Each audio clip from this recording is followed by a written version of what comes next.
Assalamualaikum warahmatullahi wabarakatuh. Halo semuanya, kembali lagi dengan saya Ulia. Pada video sebelumnya, saya sudah membahas mengenai konsep dasar statistika. Pada sesi ini, saya akan membahas mengenai distribusi frekuensi.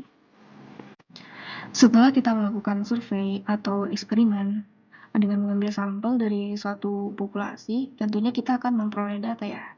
Dan data ini umumnya berupa deretan angka yang begitu banyak. Kemudian agar data tersebut mudah diinterpretasikan, perlu diatur dan atau diorganisasikan. Mari kita perhatikan hasil survei yang dilakukan secara acak pada 64 keluarga untuk mengetahui jumlah anak yang dimiliki oleh setiap keluarga. Pada hasil survei ini bisa kita lihat sepintas, angka-angka yang ditulis dengan format ini ya, tidak memperlihatkan suatu pola. Kemudian bagaimana cara untuk mengorganisir angka-angka ini? Nah, agar data terlihat polanya, angka-angka ini dapat disusun berdasarkan urutannya dari angka terkecil hingga terbesar. Kemudian setelah kita susun ya, seperti yang tampil pada kolom ini, maka akan terlihat polanya. Di sini terdapat 64 angka, dan setiap angka disebut sebagai item data. Pada data tersebut kita jumpai beberapa angka yang sama, misalnya angka 0. Nah, di sini angka 0 muncul sebanyak 8 kali, dan untuk angka 1 di sini muncul sebanyak 11 kali. Begitu juga untuk data selanjutnya. Jadi, susunan-susunan ini telah mengumpulkan angka-angka yang sama dan ditulis secara berurutan sehingga terlihat bahwa data menunjukkan suatu pola. Dan cara lain untuk mengorganisir data adalah menggunakan distribusi frekuensi. Pengorganisasian data dapat menghasilkan distribusi frekuensi atau distribusi frekuensi kelompok. Jadi apa sih yang dimaksud dengan distribusi frekuensi? Distribusi frekuensi merupakan susunan data ya, yang mana di dalamnya terdapat sejumlah kelas dengan interval tertentu. Kemudian disajikan ke dalam sebuah daftar. Atau bisa juga kita katakan distribusi frekuensi itu suatu daftar data berdasarkan frekuensi kemunculannya. Tujuan dari distribusi frekuensi ini adalah agar data yang kita kumpulkan menjadi lebih sistematis dan ringkas. Biasanya distribusi frekuensi ini digunakan untuk mempelajari pola dari sebuah data. Bagian-bagian pada distribusi frekuensi ada yang disebut kelas-kelas ya. Kemudian ada batas kelas, ada tepi kelas, ada titik tengah atau nilai tengah, kemudian ada interval kelas, dan ada panjang interval kelas, dan ada frekuensi kelas. Dari contoh kasus pertama, untuk mengorganisir data, selain kita susun secara berurutan, pengorganisasian juga bisa kita lakukan dengan menggunakan tabel distribusi frekuensi. Untuk kasus yang pertama, bisa kita lihat pada tabel 1, di sini ada data jumlah anak ya, yang mana disajikan ke dalam bentuk tabel distribusi frekuensi. Untuk kolom 1, ini menunjukkan hasil survei dari jumlah anak yang dimulai dari angka terkecil yaitu 0, kemudian angka terbesar yaitu 9. Sedangkan untuk kolom 2 ini adalah item data ya. Kita di sini mengoleksi item data yang muncul untuk jumlah anak yang didaftar. Kemudian untuk kolom 3 ini adalah menghitung jumlah keluarga yang mempunyai jumlah anak berdasarkan kolom 1 atau bisa disebut juga sebagai frekuensi dari jumlah keluarga. Dengan menggunakan tabel distribusi frekuensi ini, pola data dapat kita amati dengan lebih jelas seperti yang terlihat pada tabel 1. Nah, informasi yang kita dapatkan pada tabel distribusi ini adalah seperti terdapat ini ada 8 keluarga ya. Ada 8 keluarga yang tidak memiliki anak. Nah, begitu juga untuk data-data selanjutnya. Selain itu, pada kolom 3 atau frekuensi ini, kita bisa juga menyimpulkan bahwa jumlah keluarga yang mempunyai anak dari 0 hingga 2, ini frekuensinya semakin besar. Tetapi untuk jumlah anak yang dari 3 hingga 9 ini frekuensinya menurun sesuai dengan pertambahan jumlah anak. Pada distribusi frekuensi, kita juga bisa menambahkan satu kolom lagi, yaitu frekuensi relatif. Dengan frekuensi relatif, pola data jumlah keluarga dengan jumlah anaknya dapat terlihat lebih jelas. Untuk mencari nilai frekuensi relatif dengan menggunakan rumus F dibagi N, di mana F ini merupakan nilai frekuensi dari masing-masing kelas, dan N merupakan frekuensi total dari keseluruhan kelas. Nah, di sini untuk mencari nilai frekuensi relatif dari kelas pertama, yaitu dengan jumlah anak 0, yaitu dengan cara membagi nilai frekuensi dari kelas pertama tersebut, yaitu 8, dibagi dengan nilai frekuensi totalnya itu 64. Jadi 8 dibagi 64, kemudian dikalikan 100%, sehingga hasilnya adalah 12,5%. Nah, ini frekuensi relatif untuk kelas pertama. Begitu juga untuk frekuensi relatif kelas-kelas berikutnya. Nah, dari tabel ini bisa kita simpulkan bahwa persentase jumlah keluarga dengan jumlah anak 0 adalah 12,5%. Dan ternyata dari tabel ini juga kita bisa simpulkan bahwa keluarga dengan jumlah anak 2 orang ini memiliki persentase tertinggi dari frekuensi relatifnya. Kemudian ketika data yang kita peroleh dari hasil survei atau eksperimen terlalu banyak ya, atau mungkin angkanya berbeda-beda sehingga sulit untuk membuat tabel distribusi frekuensi, maka data tersebut bisa kita tata ya menjadi beberapa kelompok data atau kelas sehingga membentuk yang namanya distribusi frekuensi kelompok. Nah, mari kita lihat pada contoh ini. Di sini ada hasil survei ya yang dilakukan secara acak terhadap 35 mahasiswa yang ada di kafetaria kampus UNAN untuk mendapatkan informasi jam belajar mahasiswa baik di kelas maupun di luar kelas setiap pekannya. Dan data jam belajar per pekan yang diperoleh sebagai berikut. Nah, di sini terdapat 35 angka, berarti ada 35 item data. Nah, kemudian bagaimana sih cara membuat tabel distribusi frekuensi kelompoknya dengan kasus seperti ini? Untuk membentuk tabel distribusi frekuensi kelompok, pertama kita urutkan dulu data dari angka terkecil hingga angka terbesar. Nah, di sini angka terkecilnya adalah 10 dan angka terbesarnya adalah 72. Setelah kita urutkan, kita tentukan dulu jangkauan data atau nilai ranknya. Untuk mencari nilai rank itu dengan cara nilai maksimum dikurangi nilai minimum. Nah, di sini nilai maksimumnya adalah 72 dan nilai minimumnya adalah 10, sehingga jangkauan data atau ranknya dihasilkan adalah 62 unit. Kemudian kita menentukan banyak kelas interval data ya. Nah, di sini kita menggunakan rumus Stardust di mana rumusnya yaitu K sama dengan 1 ditambah 3,3 log N. Dan N itu merupakan banyaknya data. Tadi kita ketahui bahwa banyaknya data sebanyak 35 ya, 35 data, sehingga didapatkan banyaknya kelas interval data yaitu 6,09. Kemudian kita menentukan lembar kelas atau panjang interval kelas. Nah, di sini dengan cara membagi jangkauan data tadi ya dengan banyaknya kelas. Nah, di sini jangkauan data tadi yang kita dapatkan adalah 62 dan banyaknya kelas adalah 6.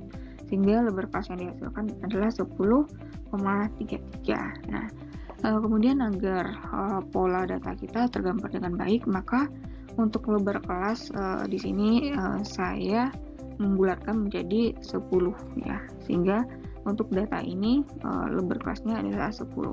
Jika lembar kelas yang kita pakai 10, maka agar terpenuhi ya nilai ya yang ada pada kolom ini atau pada tabel ini, maka untuk banyaknya kelas kita ambil 7. Kenapa 7? Nah, kenapa 7?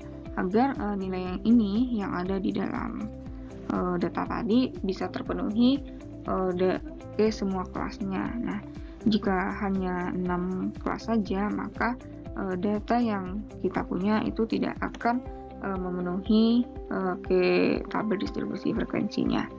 Nah, contohnya seperti ini. Nah, untuk kelas pertama kita ketahui itu 10 sampai 19 ya. Kemudian untuk kelas kedua itu 20 hingga 29. Dan kelas 3 adalah 30 hingga 39. Dan kelas 4 adalah 40 hingga 49. Kelas kelima 50 hingga 59. Dan kelas ke-6 adalah 60 hingga 69. Nah, di sini bisa kita lihat jika kita hanya mengambil 6 kelas ya, banyak kelas interval data hanya 6, 1, 2, 3, 4, 5, 6, maka nilai yang ada ini hasil survei tadi tidak akan memenuhi ya, tidak akan terangkum ya pada tabel distribusi frekuensi kelompok. Oleh karena itu, agar data ini bisa terpenuhi, maka kita tambahkan satu kelas lagi sehingga menghasilkan banyaknya kelas. Tadi adalah sebanyak 7 kelas.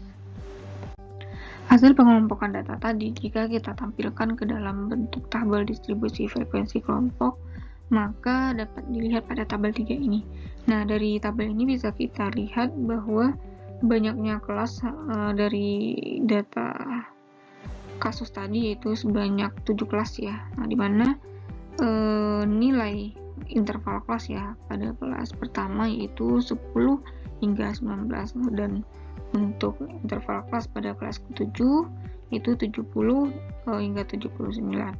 Nah, di sini juga ada nilai batas bawah ya, kemudian ada nilai batas atas, dan 10, 20, 30 hingga 70 itu merupakan nilai batas bawah kelas, dan nilai 19, 29, 39 hingga 79 ini merupakan nilai batas atas kelas. Kemudian untuk nilai tepi bawah kelas ini kita dapatkan dari nilai batas bawah kelas dikurangi setengah. Nah, contohnya kita ingin mengetahui nilai tepi bawah kelas untuk kelas keempat. Nah, berarti untuk tepi bawah kelas pada kelas keempat ini adalah 40 dikurang setengah, sehingga nilai tepi bawah kelasnya adalah 39,5 pada kelas keempat.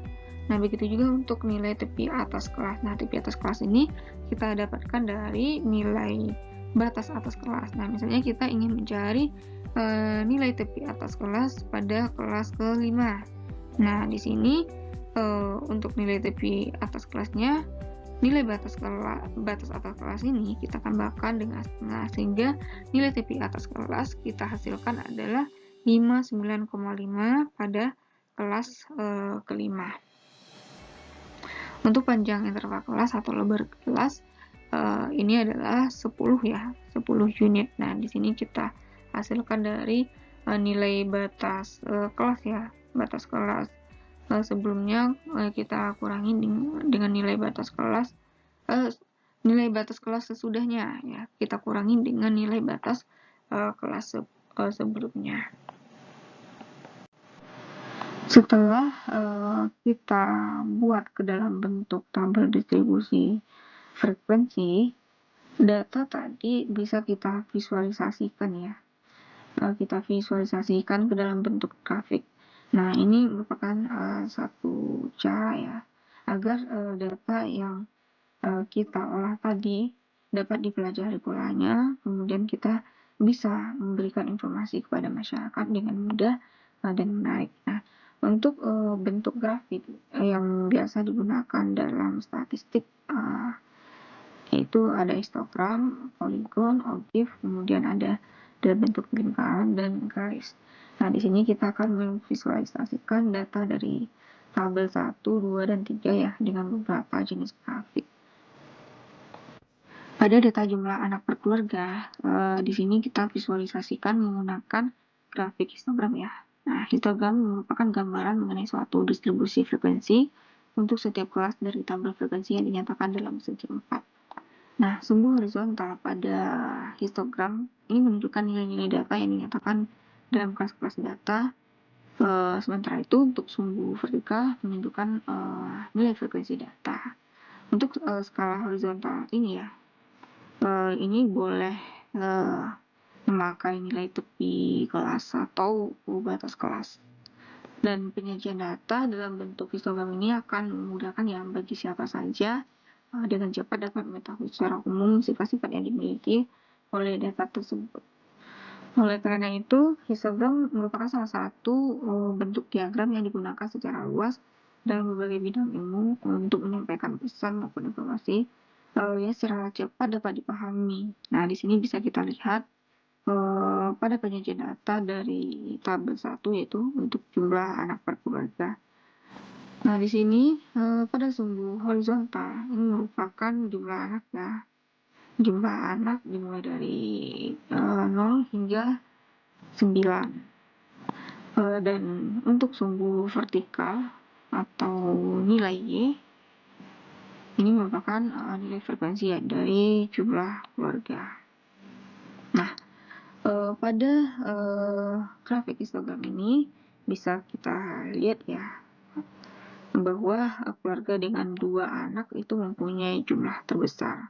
Nah, jumlah keluarga yang punya anak lebih dari 2 itu mempunyai kecenderungan semakin kecil dengan semakin besarnya dari jumlah anak ya. Nah, dari grafik ini bisa kita lihat ya bahwa jumlah keluarga yang punya anak lebih dari 2. Nah, lebih dari 2 ini mempunyai kecenderungan ya semakin kecil, semakin menurun ya dengan semakin besarnya dari jumlah anak tadi.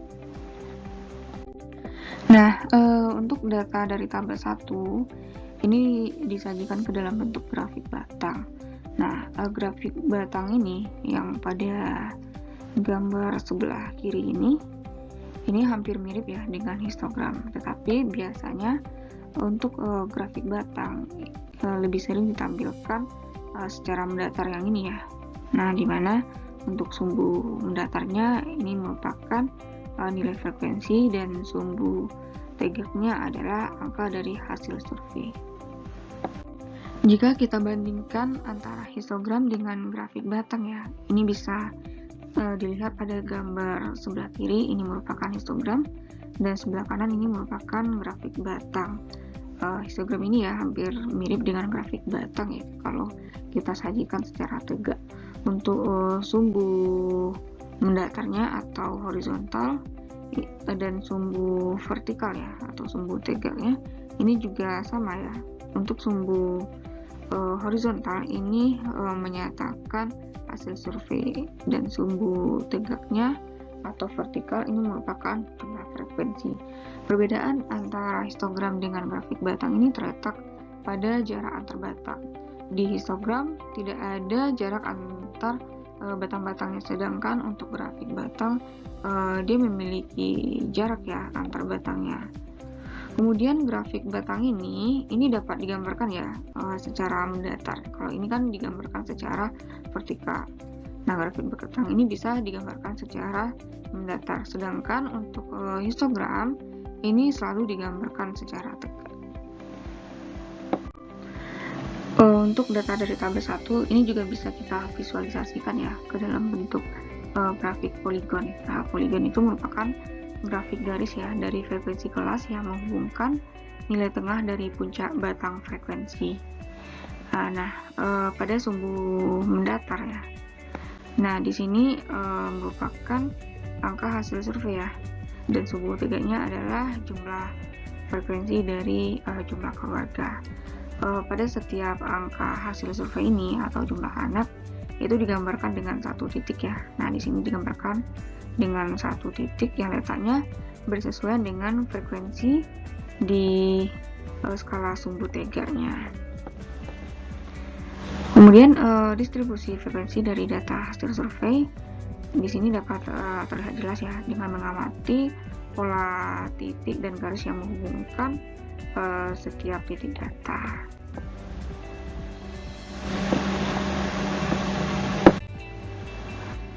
Dari data tabel 1, jika kita visualisasikan ke dalam satu grafik di mana grafiknya terdapat histogram dan poligon, maka hasilnya akan terlihat seperti pada gambar ini.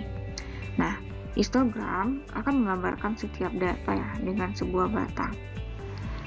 Sedangkan untuk poligon, nah untuk poligon akan menggambarkan setiap data dengan titik dan menghubungkan titik-titiknya datanya dengan garis lurus. Nah, titik-titik ini akan dihubungkan dengan satu garis lurus. Nah, ini merupakan poligon. Kalau untuk histogram, setiap data itu akan dibuatkan ke dalam bentuk sebuah batang.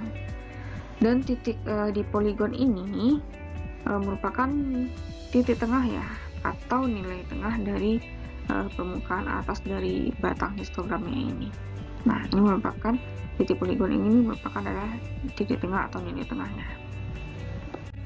Kemudian data dari tabel 1 ini juga kita bisa sajikan atau visualisasikan ke dalam bentuk grafik lingkaran atau pie chart. Nah, ini hasil dari visualisasi ya, data dari 1 dalam bentuk grafik lingkaran. Nah, grafik lingkaran ini digunakan untuk menggambarkan distribusi frekuensi relatif dalam bentuk sebuah lingkaran. Dan satu lingkaran ini, atau lingkaran penuh ini menggambarkan nilai 100% atau sudut 360 derajat. Dan setiap data atau angka hasil survei pada jumlah anak ini digambarkan oleh satu potongan lingkaran ya. Nah, seperti ini. Ini satu potongan lingkaran, dan ini ada satu potongan lingkaran. Dan setiap potongan lingkaran ini mempunyai warna ya, atau degradrasi ya, yang berbeda-beda masing-masing potongan. Kemudian untuk besar potongan atau besar sudut dari potongan ini menunjukkan nilai frekuensi relatif dari data jumlah keluarga. Nah, di sini untuk jumlah anak 0 ya. Nah, di sini nilai frekuensi relatifnya adalah 12,5%. Jadi distribusi data dapat diamati ya dengan melihat besar kecilnya setiap potongan yang ada di lingkaran.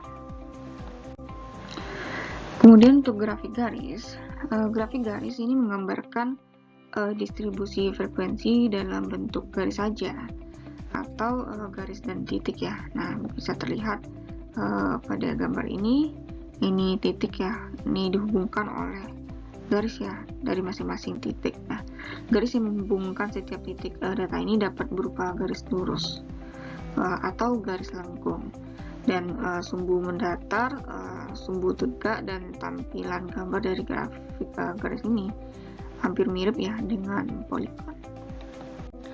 Jika kita bandingkan ya grafik garis dengan poligon, kalau kita lihat sekilas grafik poligon maupun grafik garis ini terlihat hampir mirip ya, hampir sama ya. Tapi perbedaan dari keduanya itu terletak pada posisi titik data frekuensinya. Pada poligon, titik-titik data frekuensi terletak di tengah daerah skala atau data sumbu mendatarnya. Nah, di sini ya, di tengah data sumbu mendatarnya. Sedangkan di grafik garis, titik-titik data frekuensi ini terletak tepat di atas skalanya, skala data sumbu mendatar ini. Di sini bisa kita lihat ya perbandingan dari histogram ya untuk distribusi frekuensi dengan distribusi frekuensi kelompok. Nah, ini merupakan distribusi frekuensi ya, dan ini merupakan histogram dari distribusi frekuensi kelompok. Untuk sumbu tegaknya ya atau sumbu vertikal di histogram poligon maupun grafik garis atau grafik batang, untuk kedua distribusi ini berupa data frekuensi maupun frekuensi relatif ya. Nah, kedua histogram ini menggunakan data frekuensi relatif untuk sumbu tegaknya. Perbedaan tampilan antara distribusi frekuensi dan distribusi frekuensi kelompok ini terletak pada sumbu mendatar ini, sumbu X-nya ini. Nah, pada distribusi frekuensi, untuk sumbu mendatar ini berupa item data, sedangkan di distribusi frekuensi kelompok itu berupa kelas ya. Nah, ini kelas 1, kelas 2, kelas 3, kelas 4, kelas 5, hingga kelas ke-7. Kemudian terakhir ya, grafik yang digunakan untuk memvisualisasikan data yaitu OGIF. OGIF ini merupakan grafik yang mencerminkan distribusi frekuensi kumulatif lebih dari atau kumulatif kurang dari. Nah, pada kasus kedua, di sini bisa kita lihat tabel distribusi frekuensi berkelompoknya. Nah, untuk membuat grafik OGIF, kita perlu mencari nilai kumulatif kurang dari dan nilai kumulatif lebih dari. Nah, untuk itu pada kumulatif kurang dari kita memerlukan nilai tepi bawah. Nah, nilai tepi bawah pada kelas ini ya adalah 9,5, 19,5 hingga 79,5. Untuk tepi atas pada kumulatif lebih dari yaitu juga sama ya, ditandai dengan nilai besar dari 9,5 hingga besar 79,5. Nah, untuk nilai frekuensi kumulatif kurang dari, untuk tepi bawahnya kurang dari 9,5 ini adalah 0. Dan nilai kumulatif kurang dari untuk nilai 19,5 adalah 1. Nah, ini kita masukkan ke sini ya. Kemudian untuk nilai kumulatif dari 29,5 adalah 1 ini kita tambahkan ya dengan nilai 11 ya, nilai frekuensi pada batas kelas 2 ini. Nah, sehingga menghasilkan nilai 12. Begitu juga untuk tepi untuk frekuensi kumulatif dari nilai kurang dari 39,5 ini didapatkan dari 12 ditambah dengan 9. Nah, ini juga begitu, nilai 28 kita dapatkan dari 21 ditambah 7. Untuk ini juga 32 ini juga kita dapatkan dari nilai 28 ditambah 4. Kemudian yang ini juga kita dapatkan dari nilai 32 ditambah 2 yaitu 34. Kemudian 34 ditambah 1 35. Nah, ini adalah nilai frekuensi kumulatif. Jika kita presentasikan, ini merupakan hasil presentasi ya dari nilai frekuensi kumulatif kurang dari. Kemudian untuk frekuensi kumulatif besar dari, ini kita butuhkan nilai tepi atasnya ya. Nah, tepi atasnya besar dari 9,5 ini nilainya adalah 35. Nah, ini tinggal kita masukkan saja nilai 35-nya di sini. Kemudian untuk tepi atasnya besar dari 19,5 yaitu sebanyak 34. Nah, ini 34 ini didapatkan dari mana? Yaitu 35 ini kita kurangkan dengan 1 ya. Nah, sehingga menghasilkan 34. Nah, untuk frekuensi kumulatif untuk tepi atas besar dari 29,5 ini kita dapatkan dari nilai 3,4 tadi ya, kita kurangi dengan 11 sehingga hasilnya adalah 23.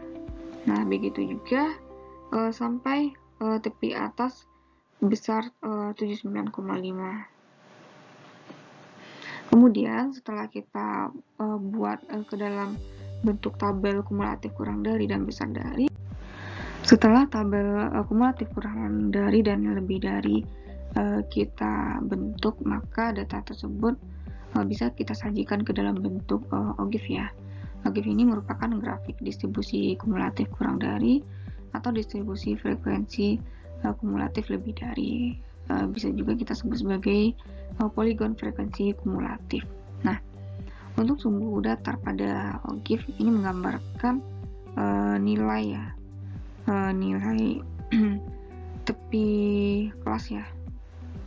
Kemudian untuk sumbu tegak, nah di sini menggambarkan jumlah frekuensi kumulatifnya. Nah, pada grafik kurang dari ini biasanya disebut sebagai OGIF positif. Dan untuk grafik lebih dari ini biasanya disebut sebagai gift negatif. Nah, demikian materi distribusi frekuensi pada sesi ini. Ditunggu untuk materi selanjutnya.